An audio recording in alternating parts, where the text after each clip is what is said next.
Boundless Authenticity Podcast. Thanks for tuning in to the Boundless Authenticity Podcast. If you love Boundless Authenticity and you want to keep the conversation flowing, don't forget to like, share, and subscribe wherever you listen. By visiting boundlessauthenticity.podbean.com, you can listen for free and there's no sign up required. And there's convenient access to all other streaming platforms, which can be found right at the top of the page. Today's guest, Juliana Sloane, is a hypnotherapist, transformational coach, and Buddhist teacher whose work weaves together wisdom traditions and cutting-edge psychology. With additional training in depth hypnosis, applied shamanic counseling, positive psychology coaching, and coaching for the unconscious mind, she helps clients move beyond the limits of talk therapy into the deeper terrain of the unconscious mind. Today, we are going to explore a little bit about what that really means. So, Juliana, how's it going? I'm doing good. Thanks so much for having me today. I'm glad to be here. Awesome. It's my pleasure to speak with you. Tell me how you got started on this journey. Yeah, it's a great question. And, I think like a lot of people, it's a circuitous path. You dip your toes in, you wander down one route, you wander down another. But I would say for me, it really began first in my investigation and exploration of Buddhism and meditation. It's something that I first started exploring when I was a teenager. So many decades ago, getting curious about what is there more to this life, to our minds, to our consciousness. And the funny thing about that, despite being a Buddhist meditation teacher now, I remember my first experiences of meditation were kind of terrible when I actually tried to meditate. This was before the internet was a resource in the same way that it is now. You couldn't Google, hey, what are the best meditation apps or tools out there? And so I really was going alone. I knew that to meditate, you were supposed to sit quietly and sort of stay there. And that's really all that I knew at first. I didn't have any good instruction. And what I found when I tried that was my own mind had so much going on. It was so anxious and critical. And there was just a whole circus in there, which discovering that is, of course, part of the point of meditation, to understand what's going on in the mind. But it really took coming back into meditation a little bit later in life, getting good teachers, getting good tools to also see that there's a level of depth and calm and really dropping into deep states of awareness that were possible. And for me personally, part of what happened was I would go sit on long silent meditation retreats and get into a very concentrated place. And I would begin to have, experiences that now I understand more as shamanic experiences or powerful energetic experiences. And in the tradition I was practicing in, there wasn't that much teaching or language around how to navigate the interesting things that arise in trance-like states. And so I started to explore shamanic healing work. I started to explore hypnosis. And really, I would say all of it came together ultimately as this beautiful toolbox of ways that we can navigate experiences within our own minds, experiences of, the non-ordinary or the sacred, ways that we can understand consciousness differently. And so it really took me on a whole different path. I ended up really falling in love with hypnotherapy and shamanic counseling work because it felt in many ways like in a brief session doing that kind of altered state work, I could get the same types of experiences that I would have from, 10 days or a few weeks of sitting in a silent meditation retreat. So it felt like a way to even more directly and more deeply begin to access some of these transformational states in my day-to-day life. Do you feel like meditation should lead you on a deep, personal, individual journey that only you can navigate, that the internet can't really tell you what meditation is for you, or a self-help guru or the next book can't really tell you?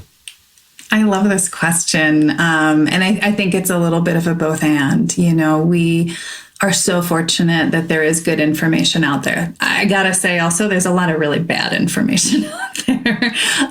So I don't actually think, even these days, that ChatGPT might not be the person to ask about learning how to meditate. I would veer towards finding trusted teachers who have been there, who have experience, who have training, who can really help point you in different directions. And that said, I know my experience and the experience of a lot of other people that I have worked with over the years is even that, you can only be taught so much. You can only be told so much. The rubber meets the road when you get into that meditative state and you start having your own experiences and you start seeing what the terrain of your own mind and heart is like. And your experience of that is going to be uniquely your own.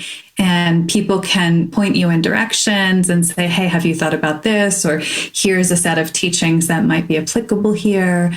But part of the beauty of this is that the journey is ours. It is uniquely ours. I agree with you 100%. I would go as far as to say that there is more bad information out there than good, and that finding a one-on-one helper is still the best way to focus just on your unique needs and skills. Can't get around it. Absolutely. That's what has worked long before everyone had a business, and that's what's going to work until the end of time. Change my mind. What was the biggest personal obstacle that you had to overcome, and what inner work did you have to do? Oh boy, gosh, that is a question. Let me think for a moment. And of course, like all people, life is filled with obstacles. There are many different things that I have experienced and healed from. And, for me personally, an experience of trauma was actually what brought me back into meditation. So there have been certainly some very challenging experiences. But what I'm sort of sensing into right now, there's so many directions that I could take this question in, but one of the things that's arising for me in this moment, several years ago, I experienced a really significant chronic illness. And one of the things that has been the biggest support for me personally has been this hypnotherapeutic and shamanic work in complement to working with, solid doctors who understand what I'm talking about and can help treat the medical side of things. I think one thing that taught me and the inner work required with that is, really seeing that with any struggle, there is this concrete, ordinary reality. Yes, we need to go to the doctor, and maybe we need to get antibiotics, or maybe we need to, do something to address a particular ailment. And that there are also profound psychological and spiritual and emotional impacts to the experience of illness. And so a lot of the internal work I did on my own really was looking at and working to heal the sense of frustration or isolation or hopelessness, the ways that, my experience of illness may be tied into old ancestral and familial patterns. And I say this not in a we get sick because there is something wrong with us spiritual. I say this in the sense of within every trial that we go through, that there is, if we're open to it, a spiritual and psychological lesson to learn and work that can be done. And what I found so interesting was as I began to heal, and some of this, of course, I'll live with probably for the rest of my life. But as I began to heal and have my quality of life back and my energy back and all of that, all of a sudden, about a third of the people that started coming to me as clients were also going through complex chronic health conditions. And they needed someone with a perspective that was different than what was out there and the resources that were already available to them to do some of the emotional work that's needed to keep going when people are in a really difficult situation. Okay. So what then are your favorite tools to use to help your clients heal? Oh, it's a great question. I would say one, the shamanic journey work side of things that I do with people. Basically what this is we will use the rhythmic sound of a drum to entrain the mind to go into a trance-like state. And, this is a technique that's found, you may be familiar with. It's found in cultures all over the world. It is something that is very uniquely human, that we have been, as a species, using rhythmic, whether it's drumming or chanting or something else, this rhythmic sound to allow ourselves to go into these deeper trance states. And in the shamanic counseling work, one of the things that we really focus on is work with what I'll refer to as either a guide or a teacher, a compassionate, loving source of wisdom and strength that can be like an ally to the client. And part of what is so beautiful about that when it comes to healing is that it allows the client to step out of their own limiting beliefs to gain access to these parts of themselves that may know more, that may have deeper insight, in a way that also is very relational, very supportive. With almost anything that we're healing from, there often is a component of feeling alone in it and not feeling like we have the most support. So part of the reason that the shamanic work I find to be so powerful is that it is a relational field. We're working with guides and teachers and supporters and allies in a way that helps everything in our nervous system know that we're not alone. So that I would say is one of my very favorite things. And then another piece that I have found to be really, really important is using, whether it's meditative technique or hypnosis or shamanic work, to really elicit positive, resourcing, hopeful states of mind. When we feel like we're hopeless and there's no solution and we're just stuck permanently up against a wall, it's really hard to see the possibilities for healing that are out there. So when we can actually support someone to feel, courage and resilience instead of fear, or strength instead of powerlessness, or hope instead of hopelessness, and to actually feel that on an embodied, deep level, that opens up space for real change. This might be a real out there comment, but you're smiling. You're ready for it. I'm ready. I sometimes get the impression that your spirit does recognize this experience as a unique, individually chosen path, and perhaps it's our human interpretation of it that leans towards a victim at first. So what do you think about that? I hear you. I think it's really part of our task, probably as humans, is to find ways to shift from that sense of I am being harmed and victimized, and this is what is happening to me. And instead, one of the most empowering questions is like, well, what am I learning from this? And it can feel frustrating when we're stuck in the sense of being powerless and things aren't going our way. But, one question that I do feel is so important is, what is this teaching me? What am I learning from this experience? And then, part of it too, I appreciate this question and sort of dropping into this sense of, yeah, it's really easy to feel like a victim. It's really easy to feel like we've been harmed, and we have been harmed.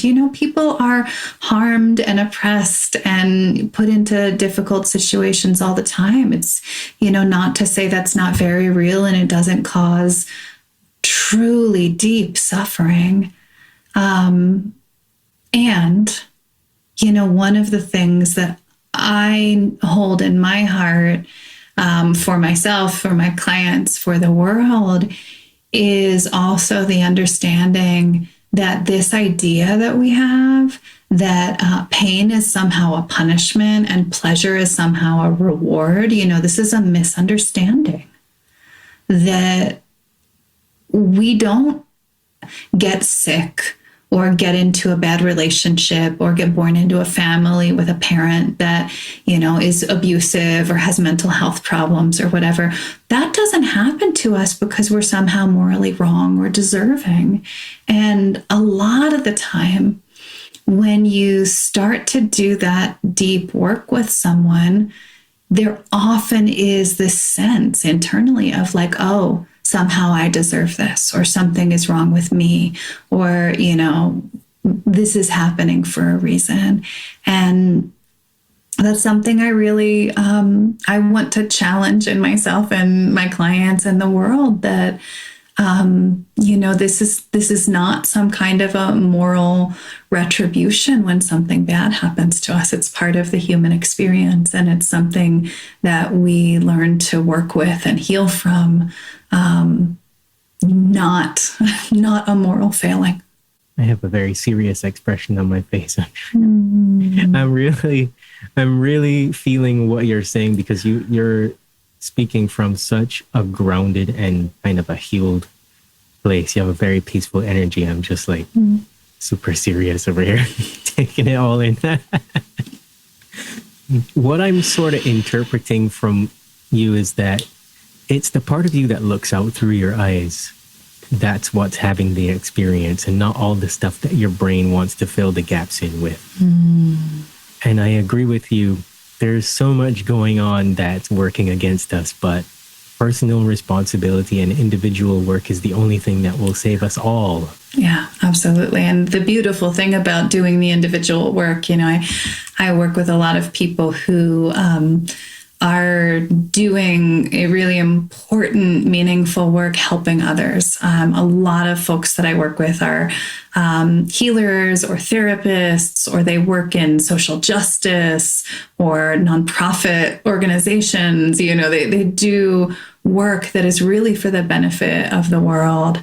And I think sometimes we can get a little bit hesitant, worrying that like, well, if I'm just focusing on me and my healing, and there's so much suffering in the world, like, am I really doing enough? Am I really helping? And the one thing that I know I carry with me is like knowing the ripple effect of when we do our own inner work, when we take personal responsibility for the places within us that need healing, we show up differently in our relationships and our communities. And I feel like I see it over and over again, people saying, yeah, I'm more the person that I want to be at work. I'm more the person that I want to be in my family. And, they didn't come to work with me to be a better manager. They came to work with me because there was something within them that was hurting. But there's no way that it doesn't have a knock-on effect, because all of this is so interconnected. That makes sense. So what are the subtle differences between depth hypnosis, shamanic counseling and positive psychology? And similarly, where do they overlap? Yeah, this is an awesome question. And there are a lot of overlaps. There's a lot of differences. I'll start with depth hypnosis. So depth hypnosis is a beautiful hypnosis modality that was developed by Dr. Isa Gucciardi around probably 35 years ago. And what depth hypnosis is actually a combination of hypnotherapy, Buddhist wisdom, shamanic healing work, and transpersonal psychology. So there's a lot of stuff, right?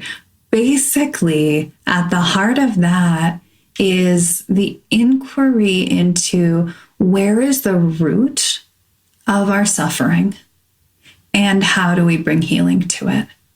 And knowing that that may come through many different channels and avenues, that there is a hypnosis component, that there is a shamanic or energy work component, that there is a component of just having insight and new, deeper understanding. So that really grounds in this inquiry into the causes of suffering and finding freedom from suffering, which also, coincidentally is kind of at the heart of the Buddhist canon. For shamanic work, what we're really doing is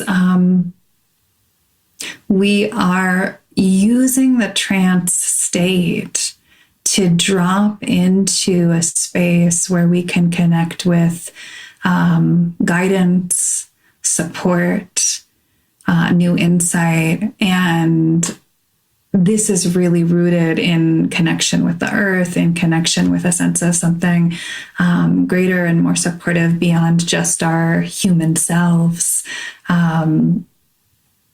There's a lot of ways that this can be used as an inquiry process and a healing process in and of itself. So the depth hypnosis and shamanic counseling really fit quite well together. And often, with someone I'm working with, we may actually weave between the two different modalities session to session because they are so well suited. On the other side of things, whether it's positive psychology or some of the, integrative hypnosis or coaching for the unconscious mind, over on that side of things, which I think is a really cool complement to the depth hypnosis and the shamanic counseling, this side of things is actually focused on human flourishing. What brings happiness? What brings a true sense of freedom and authenticity? And how can we actually work with our innate creativity and curiosity and neuroplasticity to create the conditions for greater happiness, greater meaning, greater purpose, and also for dismantling stress, phobia, anxiety, habit, different things like that. And so in my work, I do tend to weave all of it together, partly because I think they really complement each other. And honestly, partly because novelty and trying something new and getting a new experience is also in and of itself really conducive to healing.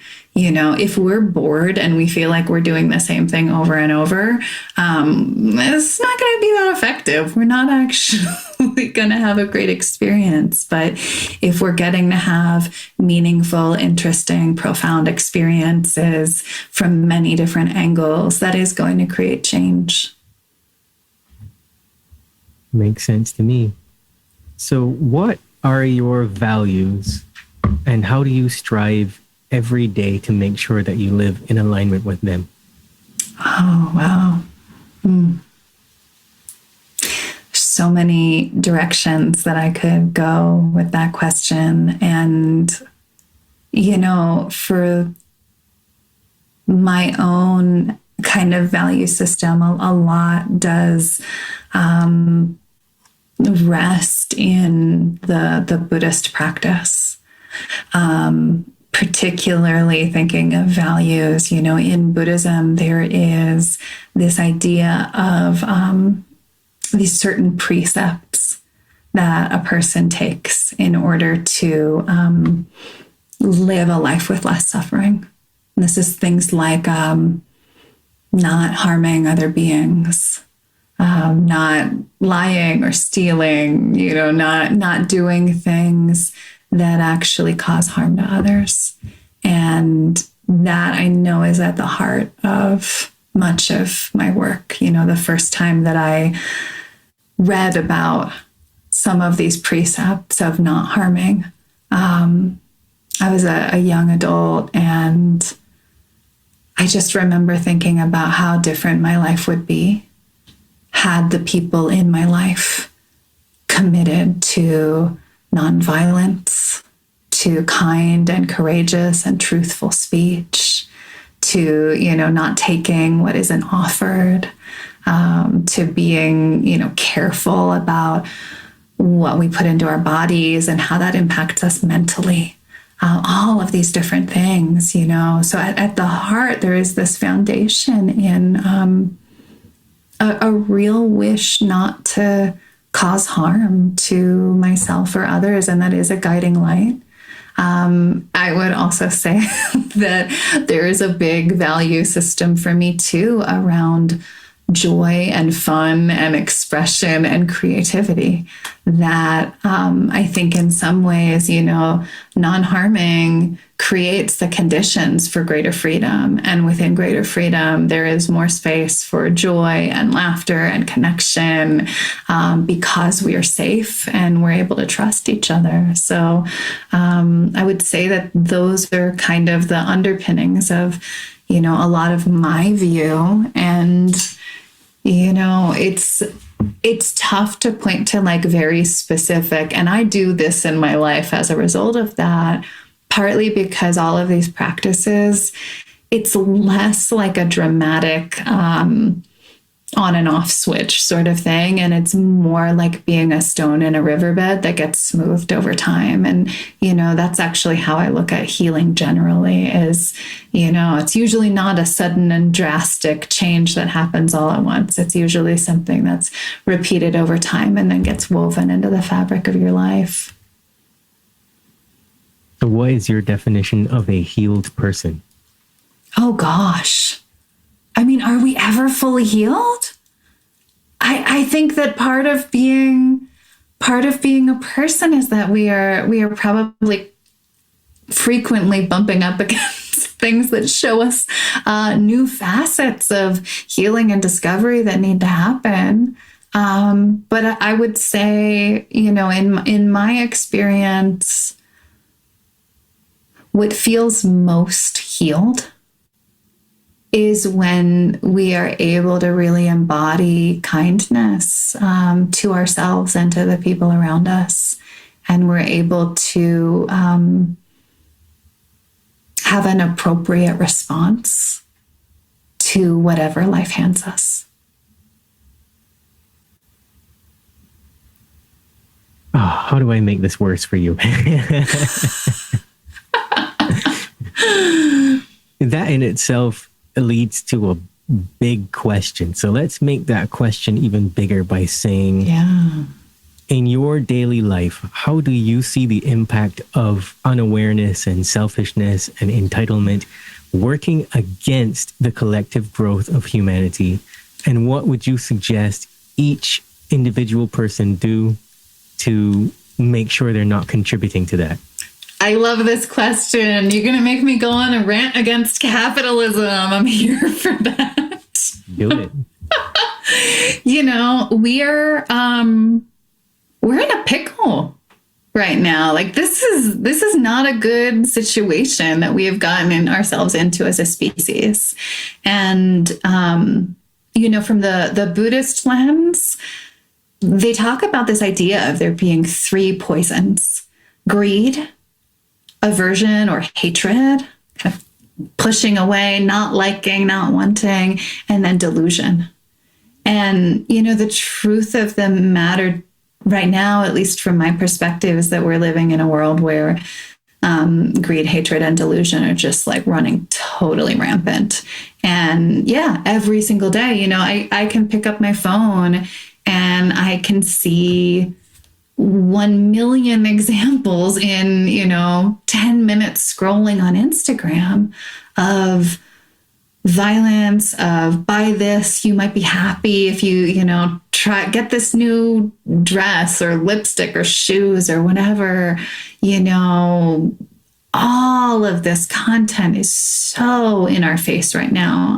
There have actually been some studies, and this one was done pre-smartphone, that even in, like 2010-ish, when we weren't carrying around tiny little computers in our pockets and consuming that kind of stuff all the time, even then, the amount of just content we were consuming from conversations, emails, newspapers and magazines, what we saw on the internet, movies, TV, yada, yada, that the average American was consuming a quarter of the novel War and Peace every single day. And War and Peace is like thousands of pages. So we're just consuming so much information, and we're not really designed to do that. We've got these sweet little caveman brains trying to live in this really complex modern world, and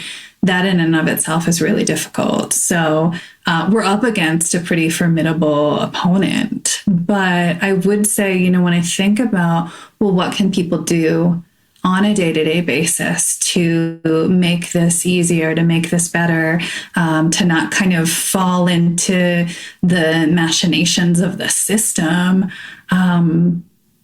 I would really say, a couple things. One, something most of us struggle with is like limit the amount of time we're scrolling on our phone, put some parameters, even if it's just spending an hour a day or 2 hours a day or 3 hours a day where you're not doing that. And there's some boundaries between you and your devices. If it's possible, get a little bit of space.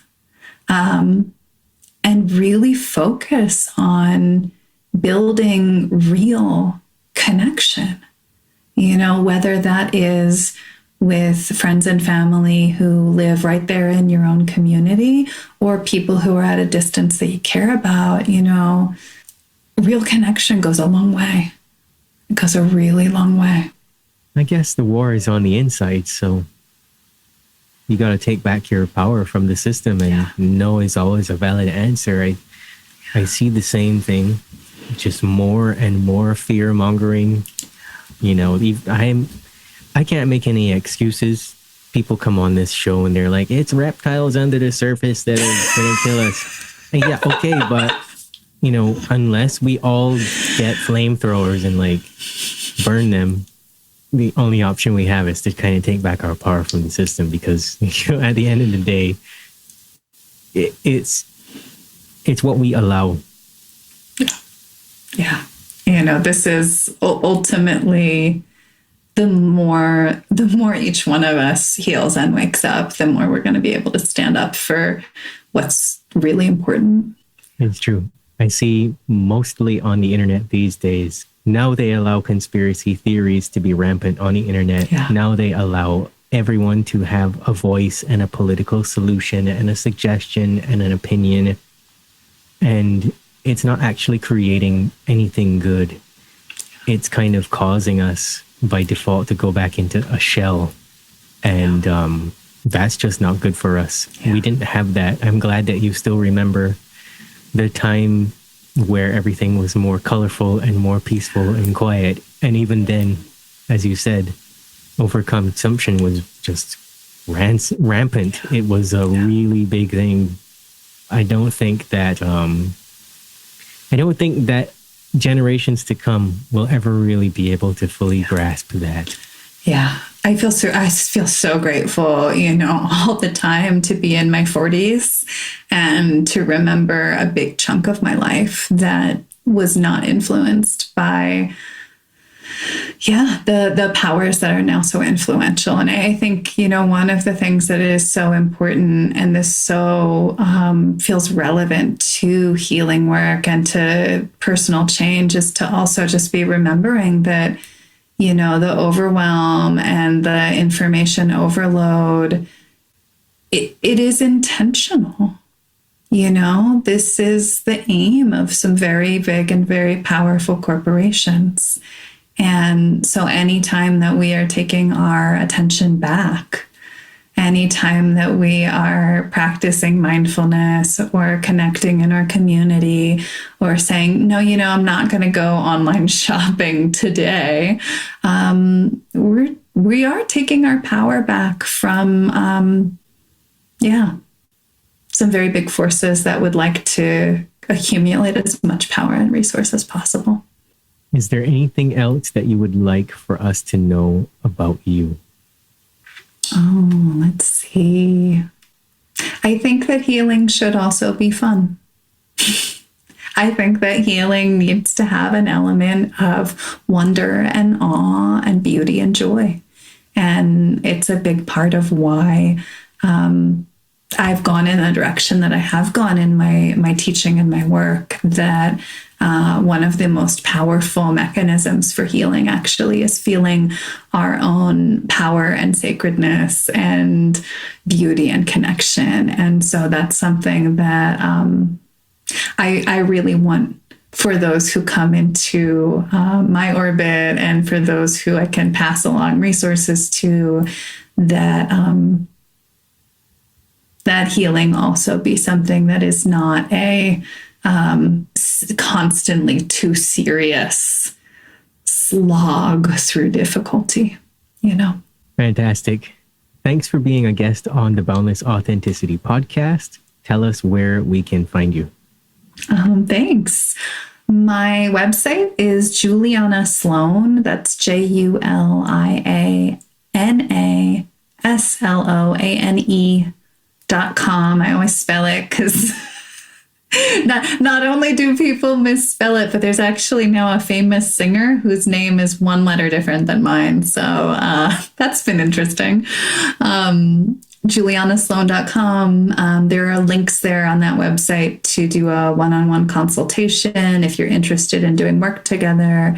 I also teach online meditation groups and occasional in-person retreats and classes. So all of that can be found most easily on my website. Fantastic. Remember that Juliana is available at her website, julianasloane.com. I'm going to spell that again, JulianaSloane.com, or on Instagram at the same name. Don't make me spell it again. You do not have to. Same thing. You can also find me on Instagram at Boundless Authenticity. And if you have questions or would like to be a guest on the show, that's what you do. Just reach out. Be sure to share this conversation with a friend. And until next time, see you later.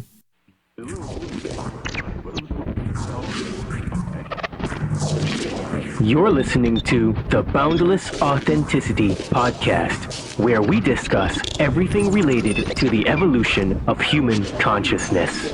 At the very least, people need to understand that the United States builds bunkers, which are basically cities underground, every 3 months. Basically, when you dream, you tap into your subconscious. It is your nocturnal intuition, your creativity and imagination unchained from conscious reason, ego and logic. They're biologically alive, but they have no soul. They have AI consciousness. They can alter your conscious of the brain to get the brain. We live in a multidimensional reality. Whether it comes through esoteric information in the spiritual realms, or the UFO people, experiencers, or mainstream through quantum physics and through mainstream science now realizing that parallel dimensions probably exist. We're all spiritual beings. We're all having these human experiences. We've heard that phrase over and over and over. But what does that really mean? All the big questions of life, we have these answers inside of our souls. We're ultimately studying the nature of what it is to be human, good and evil, our psychology, how we think, and our health. That's why I love Bruce Lee's great quote, all knowledge is ultimately self-knowledge. The Boundless Authenticity podcast.